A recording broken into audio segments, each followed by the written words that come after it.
কারাগার থেকে পরিবারের উদ্দেশ্যে দুটি চিঠি লিখেছেন সাবেক এমপি ব্যারিস্টার শহীদ সাইদুল হক সুমন। মঙ্গলবার ১৭ই ডিসেম্বর সন্ধ্যায় যুক্তরাজ্য প্রবাসী তার ভাই চিঠি দুটি ফেসবুকে শেয়ার করেন। এরপরই তা নিয়ে চলছে ব্যাপক আলোচনা। দুটি চিঠির একটি তার মায়ের এবং অন্যটি বোন, এক ভাই ও বোনের জামাইয়ের উদ্দেশ্যে লেখা। মায়ের কাছে লেখা চিঠিতে ব্যারিস্টার সুমন উল্লেখ করেন, আম্মা দোয়া রইল, আমাকে নিয়ে কোনো দুশ্চিন্তা করবেন না। আল্লাহ যা করেন ভালোর জন্যই করেন। প্রথমে একটু কষ্ট লাগতো, এখন ঠিক হয়ে গিয়েছি। নিয়মিত নামাজ, কোরআন শরীফ পড়ি। বাংলা তর্জমা কোরআন পড়তে অনেক ভালো লাগে।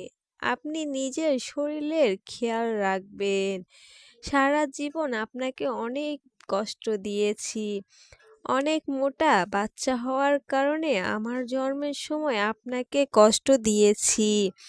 এই ৪৫ বছরে এসেও আপনার টাকায় আমার পরিবারের বাসা ভাড়া হয়। এর চেয়ে আর বেশি কি এক মায়ের কাছ থেকে নিতে পারি? আপনার জন্য দোয়া রইল।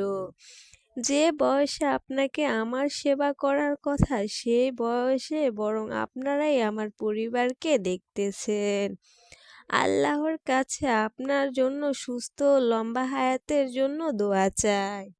প্রিয় দর্শক, বোন, ভাই ও বোনের স্বামীর কাছে কি চিঠি লিখেছেন ব্যারিস্টার সুমন, তা যদি জানতে চান অবশ্যই আমার পাশে থাকবেন। আমার চ্যানেলটি সাবস্ক্রাইব করে দিবেন। ধন্যবাদ সবাইকে।